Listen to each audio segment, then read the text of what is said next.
అందరికీ నమస్కారం. నా పేరు రమ. యాటిట్యూడ్ హస్బెండ్ 29వ భాగం. రచయిత మోక్ష గారు. ఇక్కడే ఉంటాం కదా, ఈసారి వచ్చినప్పుడు తీసుకొస్తానులే. మానసకి చిన్న పెక్కిచ్చి వీలైతే మన ముగ్గురం ఇంకోసారి మీట్ అవుదాం. Our husbands are not allowed అని చెప్పి అక్కడి నుంచి వచ్చేసింది మధు వెళ్ళిన తర్వాత మానస నందు దగ్గరికి వెళ్ళింది. మానసను చూడగానే బాబు నందు ఒళ్ళ నుంచి చెంగున దూకి మానస కాలను గట్టిగా చుట్టేశాడు. బాబుకి తన దగ్గర ఉండడం ఇష్టం లేదని అర్థం చేసుకున్న నందు ఆ బాధని మానస మీద కోపంగా మార్చేశాడు. ఎర్రబడిన నందు కళ్ళను చూసి అతను కోపంగా ఉన్నాడని అర్థమై బాబుని తీసుకొని బయటకు వచ్చేసింది మానస వెళ్ళిన తర్వాత నందు శైలుని చూసి, నేను లేనని తెలిసిన తర్వాత గౌతమ్ ఎందుకు మన కంపెనీని ఛార్జ్ తీసుకోకుండా మిమ్మల్ని తీసుకొని దూరంగా వెళ్ళిపోయాడు? నందు శైలుని అడిగాడు. నువ్వు లేని ఆ కంపెనీలో ఆ ఊర్లో తను ఉండలేకపోయారు. గౌతమ్ ఆ కంపెనీకి రిజైన్ చేసేశారు. నాకు మానసకు కూడా కళ్ళు మూస్తే నువ్వే గుర్తుకొచ్చేవాడివి. అందుకే అక్కడ ఉండలేక దూరంగా మేము వచ్చేసాము. నువ్వు కూడా కనిపెట్టినంత దూరంగా. ఆ తర్వాత మేము ఎవరు మమ్మల్ని గుర్తుపట్టని చోటుకి వెళ్ళిపోయాము. మేము వెళ్ళిన కొత్తలో మాత్రం కంపెనీ ఛార్జ్ నిషా వాళ్ళ నాన్న తీసుకున్నాడు అని అన్నారు. ఆ తర్వాత ఏమైందో తెలియదు మరి అని అంది శైలు. నందు కాసేపు ఆలోచించి, నాకెందుకో మీ ఆయన మీద అనుమానంగా ఉంది శైలు అన్నాడు. గౌతమ, చాచా, ఆయన ఈ పని ఎందుకు చేస్తారు? ఎవరైనా తన చెల్లి పసుపు కుంకుమ తనే చెరిపేయాలని చూస్తారా? నువ్వు దూరం అయిన తర్వాత మానసపడిన బాధని చూసి ఆయన చలించిపోయేవారు. పాపం పిచ్చిది కంటి నిండా ప్రశాంతంగా ఒక్కరోజు కూడా నిద్రపోయేదే కాదు. అర్ధరాత్రి ఎప్పుడు మెలకు వచ్చి చూసినా అప్పటికీ ఇంకా మెలకుగానే ఉండేది. దాని పిల్లో ఎప్పుడు తడిగానే ఉండేది. అసలు అది బాబు కోసం బ్రతికుంది, కానీ వాడు లేకపోతే అది ఎప్పుడో అని చెప్తున్న శైలు చిట్లించి పెట్టిన నందు మోహన్ చూసి, నీకు నిజంగానే మానస మీద కోపంగా ఉందా అంది. దాని పేరు వింటేనే ఒళ్ళు మంటగా ఉంది, వదిలే ఆ విషయం అన్నాడు నందు. 2 రోజుల అబ్జర్వేషన్ తర్వాత నందుని డిశ్చార్జ్ చేశారు. నందు తన పాత ఇంటికి తీసుకువెళ్దాం అనడంతో అంతా కూడా అక్కడికే వచ్చారు. మురికి పట్టిన గోడలు, ఇంటి ముందు అంతా కూడా వాడిపోయిన మొక్కలు, అవి చూడగానే నందుకి గుండె అంతా కూడా పిండేసినట్టుగా అయిపోయింది. నందు మెల్లిగా ఒక్కొక్క అడుగు ముందుకు వేస్తూ ఇంటి లోపలికి వెళ్తూ ఉంటే మానసకి గౌతమ్కి ఏం చెయ్యాలో తెలియక ఒకరి మొహం ఒకరు చూసుకుంటూ అక్కడే నిలబడిపోయారు. శైలు లోపలికి వెళ్ళి బొట్టు పూలు తీసుకొని వచ్చి వాళ్ళని లోపలికి పిలువన్నాడు నందు. శైలు వాళ్ళని చూసింది. వాళ్ళు కూడా నందు వెనక నడుస్తున్నారు. ఇంతలో శైలు త్వరగా నడిచి లోపలికి వెళ్ళి ఆర్తి పళ్ళని తీసుకొని బయటకు వచ్చింది. మేమేమైనా కొత్త పెళ్లి చేసుకొని వస్తున్నామా? ఇప్పుడు ఇవన్నీ ఎందుకు అని అన్నాడు నందు. బాబుతో కలిసి మొదటిసారి వస్తున్నారు కదా అన్నయ్య అని ఎర్రనీళ్ళు ముగ్గురికి కలిపి దిష్టి తీసిన తర్వాత ముగ్గురు కుడికాలు పెట్టి ఇంట్లో కడుగు పెట్టారు. ఆ ఇంటిని చూడగానే మానసకి పాత రోజులన్నీ తన కళ్ళ ముందు కదిలి కళ్ళల్లో నీళ్లు మెదిలాయి.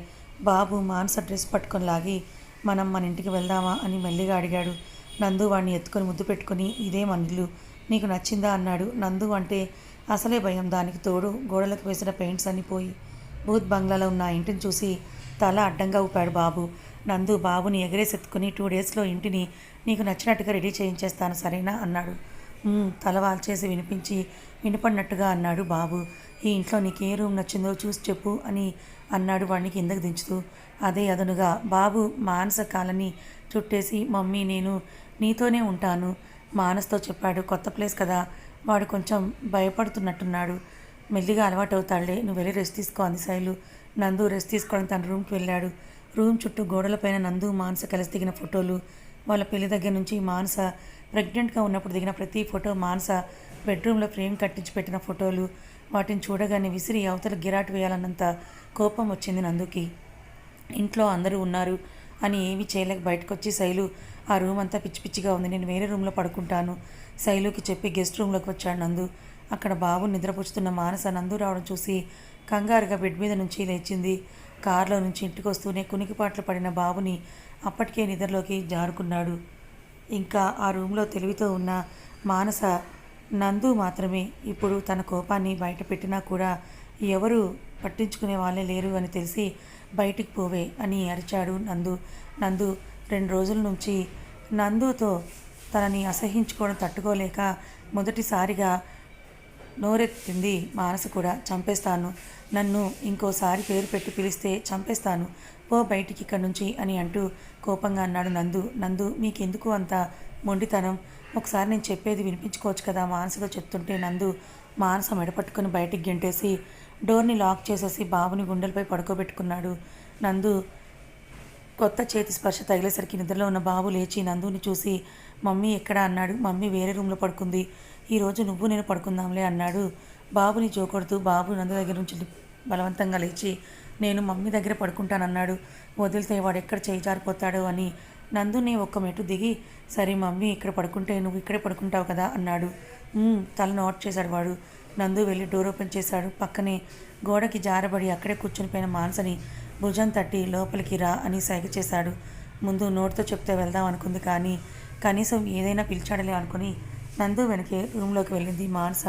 మానసని చూడగానే బాబు బెడ్ మీద గెంతులు వేస్తూ మమ్మీ ఇక్కడ పడుకో అన్నాడు. నందుకి బాబుకి మధ్యలో ఉన్న ప్లేస్ చూపిస్తూ మానస నవ్వి నువ్వే అక్కడ పడుకోకన్నా అని వాడిని మధ్యలో పడుకోబెట్టి ఇంకో చివర పడుకుంది మానస. బాబుని మధ్యలో పడుకోబెట్టిన నందు మానస ఇద్దరు కూడా బాబుకి చెరొక వైపుగా పడుకున్నారు. నందు బాబు పొట్టపై చేయి వేసి జో కొడుతుంటే బాబు నందు చేతులు లాక్కొని మానస మీద వేశాడు. తను వేసుకున్న టీషర్ట్ కాస్త పైకి జరిగి నందు వెళ్ళు సరాసరి తన నడుమును తాకేసరికి మానస ఉలిక్కిపడి నందుని చూసింది. ఏమాత్రం చలనం లేనట్టుగా బాబుని చూస్తూ ఉండిపోయిన నందుని చూసి ఇంకేం మాట్లాడకుండా కళ్ళు మూసుకొని పడుకుంది. మధ్యరాత్రి నిద్రలో కదులుతూ బాబు పక్కన తడిపిన మానస అక్కడ ఖాళీగా ఉండేసరికి లేచి చుట్టూ చూసింది. వాష్రూమ్ నుంచి బాల్కనీ వరకు కళ్ళతోనే వెతికిన తనకి నందు జాడ కనపడక బాబుని సరిగ్గా పడుకోబెట్టి తను బయటకు వచ్చింది. మెయిన్ డోర్ ఓపెన్ అయి ఉండడం, బయట నుంచి తెల్లగా కొమ్మకొస్తున్న పొగ చూసి అనుమానం వచ్చి బయటకు వచ్చేసింది. కాసేపటి క్రితం నందు ఏ ఫోటోలనైతే చూసి చీదరించుకున్నాడు, ఇప్పుడు అవే ఫోటోలు అగ్నికి ఆహుతవుతూ కనిపించాయి. అప్పుడు అర్థమైంది మానసకి నందు ఎందుకు తన రూమ్లో పడుకోనన్నాడు.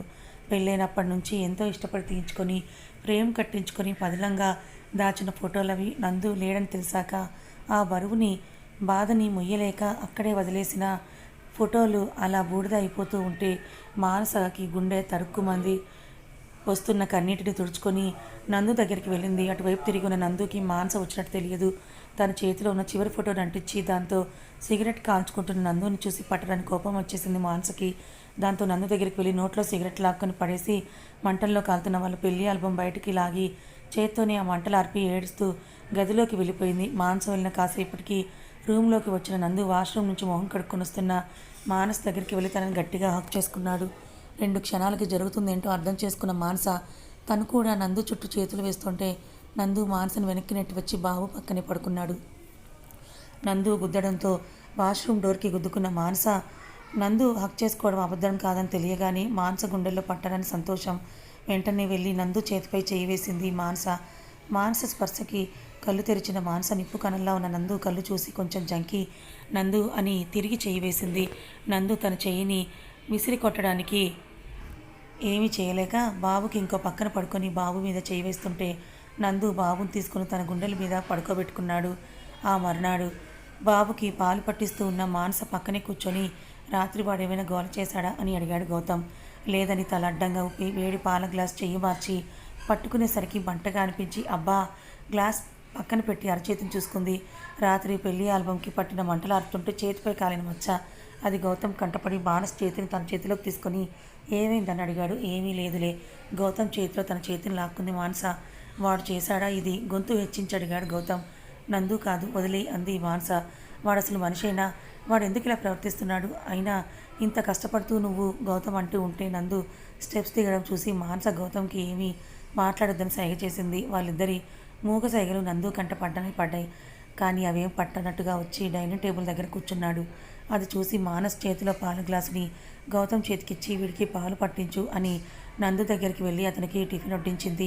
నందు ఆ ప్లేట్ని చూడని కూడా చూడకుండా శైలు అని అంటూ గట్టిగా ఒక అరుపు అరిచాడు. ఇన్నాళ్ళ నుంచి కంటి నిండా నిద్రపోని శైలు నందు మానస కలిశారు అన్న సంతోషంలో ఇంకా నిద్ర లేవలేదు. ఆ మత్తులో నందు పిలిచింది కూడా తనకి ఏమీ చెవికి చేరలేదు. ఉండబట్టలేక రెండోసారి దిక్కులు పెక్కటిల్లార్చిన నందు వరపుకు అక్కడ ఉన్న వాళ్ళతో పాటు శైలు ఉలిక్కిపడి లేచి గబగబా బయటకు వచ్చి ఏంటి అంది. నాకు టిఫిన్ పెట్టన్నాడు నందుని. అతని ముందున్న టిఫిన్ ప్లేట్ని పక్కనే మొహం వేలాడదేసి నిల్చున్న మానసని చూసి విషయం అర్థమై తనొచ్చి మానస వడ్డించిన ప్లేట్ తీసేసి ఇంకొక ప్లేట్లో వడ్డించి నందుకి ఇచ్చింది. ఇంత లేట్గా లేచావేంటి? ఒంట్లో బాగాలేదా శైలుని అడిగాడు నందు. లేదు నేను చాలా బాగున్నాను ఈరోజు, అందుకే ఇంతసేపు పడుకున్నానంది. అదేమీ పట్టనట్టుగా నందు టిఫిన్ చేస్తుంటే ఇంటి ముందు ఒక కారు వచ్చి ఆగింది. ఆ కారు నుంచి నిషా, విశ్వనాథ్ గారు, దామోదర్ ముగ్గురు దిగి ఇంట్లోకి వస్తున్నారు. ఆ ముగ్గురిని చూసిన తర్వాత నందు మినహా మిగతా ముగ్గురి మొహాల్లో భయం, కంగారు. నందు మాత్రం వాళ్ళని చూసి ఏమాత్రం జంకకుండా మౌనంగా తన టిఫిన్ చేస్తూ ఉన్నాడు. నందు మౌనం అక్కడి వాళ్ళలో ఇంకా భయాన్ని పెంచేసింది. విశ్వనాథ్ గారు, నిషా వాళ్ళతో మాట్లాడే ధైర్యం చేయలేదు. కానీ దామోదర్ మాత్రం వచ్చినందుకు పక్కనే కూర్చొని, ఏమల్లుడు ఎలా ఉన్నావు అని అడిగాడు. ఆ దామోదర్ నందుని అల్లుడు అని అనడం విని నందుకి నరనరాల్లో రక్తం ఉడికిపోయింది. కానీ ఏమీ మాట్లాడలేదు. అక్కడ అంత మంచి ఇల్లు పెట్టుకొని ఈ ఊత్ బంగ్లాలో ఏం చేస్తున్నావు, వచ్చే ఎక్కడికి అని పక్కనే బొమ్మల నిల్చొని నిషాని చూసి అక్కడే నిల్చుండిపోయావంటమ్మా, బావకొచ్చి టిఫిన్ వడ్డించు అన్నాడు. వాడన్న మాటకి నందు క్షణం కూడా ఆగదలుచుకోలేదు. శైలు కూడా ఆపకపోయేసరికి నందు తన చేతిలో ఫోర్క్ తీసుకొని వస్తూ ఉంటే దామోదర్ అని విశ్వనాథ్ గారి గొంతు విని దామోదర్తో సహా అందరూ ఆయన వంక చూశారు. నువ్వు నాతో ఏం చెప్పి నిషాని ఇక్కడ తీసుకొని వచ్చావు, నందుకి చూపించి తీసుకొని వెళ్తాను అనే కదా, మరి ఇప్పుడేమంటున్నావు అని గద్దించి అడిగారు ఆయన. అక్కడ నిజం చెప్తే ఇక్కడ వరకు తీసుకురానివ్వరని తలంచుకొని చెప్పాడు దామోదర్. ఏంటి అదమాయిస్తూ అడిగిన విశ్వనాథ్ గారి మాటలకి దామోదర్ తలెత్తి, మరేం చేయను, ఇన్నాళ్ళు నందుని తాని భర్త అని దాన్ని నందుని సొసైటీని నమ్మించి ఇప్పుడు ఎప్పుడో పారిపోయిన దాన్ని తీసుకుని వచ్చి తనే నా భార్య అంటే నా కూతురు బ్రతుకు ఏమైపోవాలన్నాడు. నోర్మి, ఆ రోజు నువ్వు మానస చచ్చిపోయింది, ఈ విషయం నందుకి తెలిస్తే తట్టుకోలేడని నువ్వు చెప్తేనే కదా తాళి కట్టకపోయినా నిషాని నందు భార్య అని నమ్మించాను. అయినా తాళి కట్టకుండా నిషా నందుకి పెళ్ళాం ఎలా అవుతుంది అని అడిగాడు విశ్వనాథ్ గారు. నిషాకి తాళి కట్టలేదు, సరే మరి తాళి కట్టి పెళ్లి చేసుకున్న సంగతి ఏంటి, మానసకి నిషా వయసే ఉంటుంది, తనని అనుమానిస్తే నా కూతుర్ని అనుమానించినట్టే. కానీ అసలు యాక్సిడెంట్ జరిగిన రోజు ఈ అమ్మాయి ఏమైంది, అసలు ఆ బాబు మన నందు కొడుకేనా? దామోదర్ మాట పూర్తి చేయకుండానే గౌతమ్ ఆవేశంగా వచ్చి అతని కాలర్ పట్టుకొని అతన్ని ఆ చెంప ఈ చెంప వాయించేస్తూ ఉంటే నందుకి చీమ కుట్టినట్టు కూడా లేకుండా బ్రేక్ఫాస్ట్ చేస్తుండడం చూసి వీడిక్కడ మానసని అన్ని మాటలు అంటుంటే నువ్వు మాట్లాడవేంట్రా, నువ్వు కూడా వీడు అన్న మాటలు నిజం అంటున్నావా? గౌతమ్ నందుని అడిగాడు. ఇందులో వాడు తప్పే ఉంది, మొగుడిని ముందు ఉంచుకొని నా హస్బెండ్తో విడాకులయ్యాయి అంటే రాముడు లాంటి వాడైనా పెళ్ళానికి అగ్ని పరీక్ష పెడతాడు. నేను మంచోడిని కాబట్టే ఊరుకున్నాను. నందు అది పూర్తి చేయకుండానే అతని చెంప మీద మానస 5 వేల అచ్చులు పడ్డాయి. ఏం జరిగిందో అక్కడి వాళ్ళు అర్థం చేసుకునే లోపుగానే మానస ఏడుస్తూ తన రూమ్కి వెళ్ళిపోయింది. నందు చేతిలో స్పూన్ పక్కన పెట్టి లేచి దామోదర్ షర్ట్ సరిచేస్తూ, ఇది మా ఫ్యామిలీ విషయం, ఏదైనా ఉంటే మేము చూసుకుంటాము, నువ్వు మధ్యలో జోక్యం చేసుకోకుండా ఉంటే బాగుంటుంది అని అంటూ సైలెంట్ మోడ్లో చెప్పిన ఒక స్ట్రాంగ్ వార్నింగ్ ఇచ్చాడు నందు. అతని వెనక ఉన్న విశ్వనాథ్ గారిని చూస్తూ దామోదర్ నిషా చేతిని పట్టుకొని, నా సొత్తుని నాతోనే తీసుకెళ్తున్నాను, కానీ ఆయన మీ నాన్న, ఈ వయసులో ఆయన నీ దగ్గరే ఉండాలనుకుంటున్నారు, నేను చెప్పాల్సింది చెప్పాను, ఆ తర్వాత నీ ఇష్టం. నిషాని తీసుకొని బయటకు వచ్చేస్తూ గౌతమ్ కొట్టిన చెంపల్ని తడుపుకుంటూ, వాడు నీ ముందే నన్ను అలా కొడుతూ ఉంటే నువ్వు కనీసం నన్ను ఆపడానికి కూడా రాలేదేంటమ్మా అన్నాడు. బావా, మూడ్ బాగుండి నువ్వు బ్రతికిపోయావు, కానీ లేదంటే నువ్వు అన్న మాటకి నందు అయితే ఈ పాటికి నేను చంపేసి ఉండేవాడు అంది నిషా. నువ్వు వాడికి భార్యవైతే వాడి ఆస్తి అంతా నీదవుతుందని నేను అనుకుంటే నువ్వు నేను చేస్తే బాగుంటుందని అనుకుంటున్నావా అన్నాడు. నాకు ఆస్తి వద్దు, నందు వద్దు, ఇన్నాళ్ళు నీ మాటలు నమ్మి నందుతో కలిసి ఉన్నాను, ఇప్పటికైనా ఇవన్నీ వదిలేయి అని అంది. దామోదర్ ఆ ఇంటిని చూస్తూ, ఇంకొకటి బ్యాలెన్స్ ఉంది, అదొక్కటి కంప్లీట్ చేసేస్తే అప్పుడు నా మనసు ప్రశాంతంగా ఉంటుంది అని అనుకుంటూ గుండెలపై చేయి వేసుకొని కారెక్కాడు దామోదర్. నేను మీ ఎవరికి ఇబ్బంది అవ్వను, మీకు దూరంగానే ఉంటాను. విశ్వనాథ్ గారు ఆ ఇంటి నుంచి వచ్చేస్తూ ఉంటే గౌతమ్కి జాలేసింది. తన ఇల్లే అయితే ఉండమని అనేవాడు గౌతమ్, కానీ ఇది నందు ఇల్లు, అందుకే ఏమీ అనలేక మౌనంగా ఉండిపోయాడు. విశ్వనాథ్ గారు వచ్చేస్తుంటే నందు నాన్న ఉండండి అంటాడేమో అని గడప దాటే వరకు ఆశగా అడుగులు వేస్తున్నారు ఆయన. గడప దాటేటప్పుడు ఆగండి అన్న మాటకి ఆగి వెనక్కి తిరిగారు ఆయన. ఈ వయసులో మీకు మా అవసరం ఉంటుంది, అలాగే మాకు పెద్ద దిక్కుకుంటూ ఉంటుంది, మీరు ఇక్కడే ఉండండి. శైలు మాటలకి నందు కోపంగా తనని చూశాడు. శైలు నందు చూపుల్ని కేర్ చేయకుండా, గౌతమ్ ఆయన్ని రూమ్కి తీసుకొని వెళ్ళండి అని కిచెన్లోకి వెళ్ళిపోయింది. మమ్మీ, ఈ ఇంటికి వచ్చినప్పటి నుంచి నువ్వు ఏడుస్తూనే ఉన్నావు, మనం ఇక్కడ నుంచి వెళ్ళిపోదాం మమ్మీ, ఏడుస్తున్న మానస కళ్ళు తుడుస్తూ చెప్పాడు బాబు. వాడి మాటకి మానస ఎక్కెక్కి పడి ఏడుస్తూ వాడిని గుండెలపై లాక్కొని గట్టిగా హత్తుకొని పడుకుంది. బాబు కోసం వెతుక్కుంటూ వచ్చిన నందు తలుపు చాటున వాడి మాటలు విని లోపలికి రాకుండానే అక్కడి నుంచి వెనక్కి వచ్చేశాడు. గౌతమ్ అయితే తన దగ్గర ఉన్న బాబుని ఎత్తుకొని భుజాన్ని వేసుకొని లోపలికి తీసుకొని వెళ్ళిపోయాడు. బాబు కోసం వచ్చిన నందు తలుపు చాటున బాబు మానస్తో మాట్లాడిన మాటలు విని అడుగు ముందు పడనివ్వకుండా వెనక్కి వచ్చేశాడు. తన రూమ్ బాల్కనీ నుంచి బయటకు చూస్తూ కూర్చున్న గౌతమ్ ఎవరు చేయో తన భుజం మీద పడేసరికి కళ్ళు నులుపుకొని వెనక్కి తిరిగాడు. ఏదో మాట్లాడే ఉద్దేశంలో వచ్చిన శైలుని నోరు మెదపనివ్వకుండా, వాడికి ఏమైనా పిచ్చా శైలు, ఎందుకు దాన్ని అలా ఏడిపిస్తున్నాడన్నాడు. శైలు ఏమీ మాట్లాడలేదు. ఇన్నాళ్ళు గతం మర్చిపోయి వాడు సంతోషంగానే ఉన్నాడు. కానీ మానస వాడు లేడని తెలిసి ఒక్కరోజైనా సంతోషంగా ఉందా? మనసారా నవ్విందా ఒక్కసారైనా? ఇంకా ఎందుకు దానికి వాడంటే అంత పగ? అదేం పాపం చెప్పు, అదేం పాపం చేసింది అని శైలు చేతులు పట్టుకొని అడుగుతున్న గౌతమ్ తల నిమిరి, అన్నీ అవే సర్దుకుంటాయిలే గౌతమ్ అంది. ఇంకేంటి సర్దుకునేది? అంతా అయిపోయాక దాని జీవితమే అంతా నుదుటి మీద సుఖపడాలని రాసలేదు ఏమో పాపం. అయినా నువ్వు చెప్తావు కదా మానసకి వాడి దగ్గర అలా ఉండి ఇలా ఉండని. మరి మీ అన్నయ్యకి ఎందుకు చెప్పవు? నువ్వు ఆడదానివే కదా శైలు, నీకు అర్థం కావట్లేదా మానస బాధ? మానస నిప్పు, దాన్ని అంత మాట అంటాడా? వాడిది అసలు నోరేనా? గౌతమ్ ఆపకుండా అదే విషయం ప్రస్తావిస్తూ ఉంటే శైలు గౌతమ్ వెను నిమురుతూ, గౌతమ్ ప్లీజ్, ఇప్పటికీ ఉన్న ఈ సమస్యలు చాలు. మళ్ళీ మీరు కూడా ఇలా బాధపడుతూ కూర్చుంటే ఎలా? నా కోసం కొద్ది రోజులు ఓపిక పట్టండి. నందు మారలేదా? అప్పుడు మనమే మానసని నందుకి దూరంగా పంపించేద్దామని బ్రతిమాలి తను తీసుకొచ్చిన భోజనం గౌతమ్ చేత తినిపించింది శైలు. గౌతమ్కి తన చేత్తో తినిపించి తన పైట్ చెంగుతో గౌతమ్ మొహం తుడిచి, మా నాన్నకు టిఫిన్ తీసుకెళ్తారా అంది. ఇవ్వు అన్నాడు. శైలు వెంటనే బయటకొచ్చి ప్లేట్లో టిఫిన్ సర్ది తన వెనకే వచ్చిన గౌతమ్కి ఇచ్చింది. గౌతమ్ ఆ ప్లేట్ తీసుకొని విశ్వనాథ్ గారి దగ్గరికి వెళ్ళాడు. ఫ్రెష్ అయి వచ్చిన విశ్వనాథ్ గారు గౌతమ్ తెచ్చిన ప్లేట్ చూసి, పిలిస్తే నేనే వచ్చేవాడిని కదా నొచ్చుకుంటూ అన్నారు ఆయన. పర్వాలేదు పొడిపొడిగా చెప్తూ వాటర్ గ్లాస్ టిఫిన్ ఆయన ముందు పెట్టాడు. ఆయన ప్లేట్ చేతులు తీసుకొని టిఫిన్ నోట్లో పెట్టుకుంటూ, మీరందరూ తిన్నారా అని అడిగాడు. శైలు ఆ పనిలోనే ఉంది. మీకు ఏదైనా అవసరం ఉంటే నన్ను పిలవండి అని అక్కడి నుంచి బయటకు వచ్చేశాడు గౌతమ్. మానస గదిలో ఒంటరిగా మంచం మీద పడుకొనుంది. గుండెలపై సేద తిరుతున్న పిల్లాడిని మెల్లిగా పక్కన పడుకోబెట్టి తను కళ్ళు మూసుకుంది. దేవుళ్ళకే అగ్ని పరీక్ష తప్పలేదు. అందులో మీ చెల్లి ఎంత? కట్టుకున్న వాడిని కళ్ళ ముందు పెట్టుకొని కూడా నా మొగుడికి విడాకులు ఇచ్చేశాను అంటే ఎవరైనా ఇలాగే అడుగుతారు. అసలు ఆ కొడుకు మానసకి నందుకి పుట్టినవాడేనని నమ్మకం ఏంటి? లేచింది మొదలు. తనని గుండె సుదుల్లా పొడి చేస్తున్న మాటలు పదే పదే చెవుల్లో వినిపించేసరికి లేచి కాఫీ కలుపుకుందామని కిచెన్లోకి వచ్చింది. కాఫీ కప్తో లివింగ్ రూమ్కి వచ్చిన మానసకి ఆ ఇంట్లో ఏదో తెలియని ఇబ్బంది తోచేసరికి కప్తో సహా లాన్లోకి వచ్చి అక్కడున్న సిమెంట్ బెంచ్ మీద కూర్చుంది. అక్కడ కూర్చోగానే మనసు తేలికయ్యి గుండె ప్రశాంతంగా కనిపించేసరికి ఖాళీ కప్ పక్కన పెట్టి టైం కూడా చూడకుండా అక్కడే కూర్చుండిపోయింది. కాసేపటికి శైలు వచ్చి పిల్లాడికి అన్నం తినిపించు అని చెప్తే కానీ తెలియలేదు తనకి అక్కడ ఎంతసేపు కూర్చుందో అలా. శైలు పిల్లాడి విషయం గుర్తు రాగానే గబగబా లేచి గిన్నెలో అన్నం కలుపుకొని ఇందాక బాబుని పడుకోబెట్టిన గదికి వెళ్ళింది. అక్కడ ఖాళీగా ఉన్న మంచం చూసి, నేను వచ్చేసరికి ఇక్కడే ఉన్నాడు కదా, ఎక్కడికి వెళ్ళుంటాడు అని బయటకు వచ్చి, వదిన బాబు ఎక్కడ శైలుని అడిగింది. పొద్దున్నుంచి వాడు నాకు కనపడలేదు, నీ దగ్గరే ఉండాలి కదా అంది. ఇందాకే బాబుని పడుకోబెట్టి బయటికి వచ్చాను, ఇప్పుడు చూస్తే అక్కడ లేడు అని అంది. మానస మొహంలో కంగారు కనిపెట్టి, ఇక్కడే ఎక్కడో ఆడుకుంటున్నాడేమో అని కన్నా అని పిలిచింది. కిందున్న 4 రూమ్లలో వెతికింది. అటు మానస కూడా ఇంటి చుట్టంతా కూడా వెతికింది. ఎక్కడా వాడి జాడ కనపడక పోయేసరికి శైలుకి వెన్నులో సన్నగా భయం మొదలైంది. అప్పుడే తన గదిలో నడుము వాల్చిన గౌతమ్ని పిలుచుకొచ్చి బాబు కనపడట్లేదని చెప్పింది.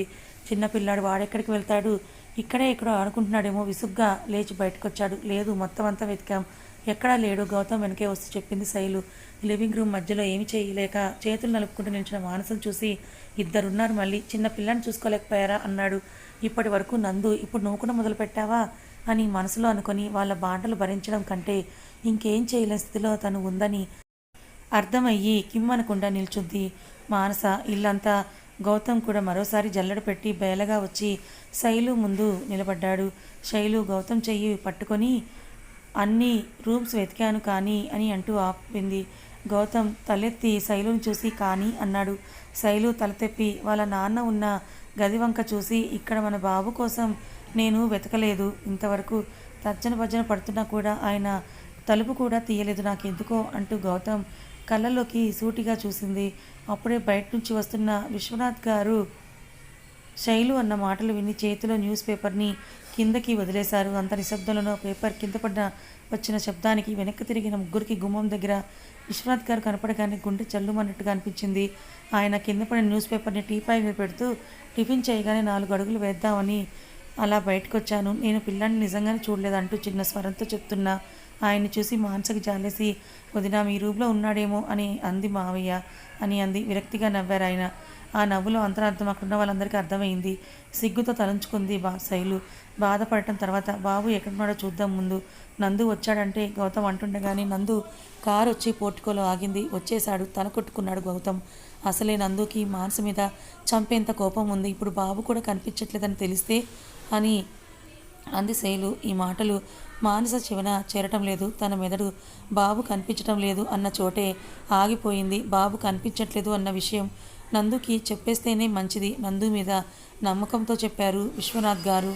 నందుతోనా? ఈ విషయం తెలిస్తే మమ్మల్ని ఎవరినీ కూడా బతకనివ్వడు మావయ్య అన్నాడు గౌతమ్. నేను చెప్తాను గౌతమ్ అని నందు కోసం చూస్తున్నారు ఆయన. కారులో నుంచి దిగి బాబుని కిందకి దింపాడు నందు. వాడు దిగగానే గుప్పెట్లో ఉన్న చాక్లెట్స్ని గట్టిగా ఉడిసిపట్టుకొని మమ్మీ అని అంటూ మానస కాళ్ళు చుట్టేశాడు. వాడిని చూసి ఇంట్లో వాళ్ళకి ప్రాణం లేచినట్టుగా అయింది. మానస వాడిని ఎత్తుకొని, కన్నా చెప్పా పెట్టుకుంటే ఎక్కడికి వెళ్ళావురా అంది. బాబు నోట్లో క్యాండీ చప్పరిస్తూ నందు వైపు చూసి ఏదో చెప్పడానికి ట్రై చేశాడు. అంతసేపటి నుంచి గౌతంలో బాబు కనిపించట్లేదన్న గాబరా. వాడు కనపడగానే కోపంగా మారిపోయి లోపలికి వస్తున్న నందుకి అడ్డం నిలబడి, చెప్పా పెట్టకుండా ఎక్కడికి వెళ్ళావురా అన్నాడు. నందు తన యాటిట్యూడ్తో గౌతమ్ని చూస్తూ, నేను ఎక్కడికి వెళ్తున్నానో నీకెందుకు చెప్పాలరా అని గౌతమ్ని తప్పించుకొని వెళ్తుంటే గౌతమ్ నందు చేయి పట్టుకొని, కనీసం బాబుని తీసుకువెళ్తున్నాననే చెప్పాలి కదా, గొంతు హెచ్చించి అడిగాడు. వాడు నా బాబు, నా ఇష్టం, నువ్వేమవుతావు వాడిని పెర్మిషన్ అడిగి తీసుకువెళ్ళడానికి? గౌతమ్ వంక తిరగకుండానే సమాధానం చెప్పాడు నందు. నందు దిక్కులు దద్దరిల్లేలా అరిచాడు గౌతమ్. రే గౌతమ్, ఇది నా ఇల్లు, నాకు నచ్చినట్టు నేనుంటాను. నీకు కష్టమైతే ఇప్పుడే బయటికి వెళ్ళిపో అని చెప్పి చకచక మెట్లెక్కేసి తన రూమ్కి వెళ్ళిపోయాడు.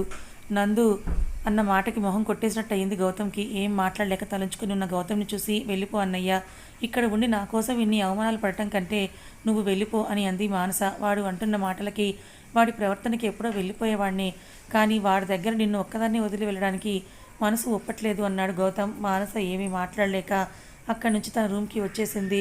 శైలు బాబుని తీసుకొని వాడి నోట్లో నాంతున్న క్యాండీ పడేసి అన్నం తినిపిస్తాను అని తీసుకువెళ్ళింది. బాబు నందు దగ్గరే ఉన్నాడని వాడి కోసం తను నందు రూమ్కి పడుకోవడానికి వచ్చిన మానస సిగరెట్ పొగతో విస్కీ వాసనతో నిండిపోయి నా గదిని చూడగానే ముక్కుకి చెయ్యి అడ్డం పెట్టుకుని కిటికీ తలుపులు తీసింది. చిక్కగా కమ్మేసిన సిగరెట్ పొగ బయటికి వెళ్ళిన తర్వాత మానస నందు చేతిలో కాలుతున్న సిగరెట్ స్టఫ్ని టేబుల్ మీద ఉన్న విస్కీ బాటిల్ విసిరి అవతల పారేసింది. ఆ గాజు బాటిల్ ఇంకా నేలను తాక్కుండానే నందు చెయ్యి మానస పీకని పట్టుకుంది. ఈసారి మానస నందుకి భయపడలేదు. తనని నందు దగ్గర నుంచి డిఫెండ్ చేస్తూ తన మెడ మీద ఉన్న చేతిని విసిరి, మీకు హెల్త్ సెట్ అయ్యేంత వరకు ఇలాంటి బ్యాడ్ హ్యాబిట్స్ జోలికి వెళ్ళకుండా ఉండండి, అలా గనక వెళ్తే బాబు మీద ఒట్టే అంటూ ధైర్యం చేసి ఒక్కొక్క మాటని కూడా పలుక్కొని చెప్పింది. బాబు అనేసరికి నందు ఏమీ చేయలేకపోయాడు. అతని కోపం వచ్చినా ప్రేమ వచ్చినా అది చూపించేది మానస మీదే కదా. అందుకే తన నిస్సహాయతకి మానసని చాచిపెట్టి కొట్టాడు. అతను కొట్టిన మానస ఎడవలేదు. సూటిగా నందు కళలోకి చూస్తూ వచ్చి బాబు పక్కనే పడుకుంది. మానస కళల్లో ఆ ధైర్యం చూసి అస్సలు సహించలేకపోయాడు నందు. తనని చూసి పళ్ళు పడపటా కొరుకుతూ ఆ గది నుంచి బయటకొచ్చాడు. అలా బయటికి రాగానే నందుకి వాళ్ళ నాన్న ఎదురయ్యాడు. నందు అతని మొహం చూడకుండా అక్కడి నుంచి కిందకు వచ్చేశాడు. నిద్ర పట్టక లివింగ్ రూమ్లో తచ్చాడుతున్న శైలుని చూసి ఆకలిస్తోందన్నాడు. నందుతో మాట్లాడకపోదాం అనుకున్న శైలు అతను ఆకలి అనేసరికి కరిగిపోయి కిచెన్లోకి వెళ్ళి పాలు కలుపుకొచ్చింది. ఎందుకు శైలు ఆ మనిషిని ఇంట్లో ఉండనిచ్చావు? మన దగ్గర సింపతి కొట్టడానికి ఈరోజు అతను ఎలా మాట్లాడాడు, కానీ ఆ బావ బామ్మద్రిద్దరూ ఒకటే. పాలు ఒక గుటక వేసి అన్నాడు నందు. నువ్వు వాళ్ళకంటే రాక్షసంగా ప్రవర్తిస్తున్నావు అని అంది శైలు. నువ్వు అందరిలాంటి దానివి కాదని నేను అనుకున్నాను, కానీ నువ్వు కూడా నన్ను అపార్థం చేసుకుంటున్నావా అని అన్నాడు నందు. కథ ఇంకా ఉంది. అసలు నందు బాధ ఏంటి? ఎందుకు మానస్తో అంత రూడ్గా ప్రవర్తిస్తున్నాడు? శైలు కూడా నన్ను అపార్థం చేసుకున్నావా అని అడుగుతున్నాడంటే నందు మనసులో ఏదో బాధ ఉంది. అదేంటి? అందుకే ఇలా మానస్తో ప్రవర్తిస్తున్నాడా? తెలుసుకోవాలనుకుంటే ఛానల్ ఫాలో అవ్వండి. కథ నచ్చితే లైక్ చేయండి, మరి కొంతమందికి షేర్ చేయండి. ఇలాంటి మరిన్ని మంచి కథల కోసం మన ఛానల్ని సబ్స్క్రైబ్ చేసుకోండి. Thank you so much for watching.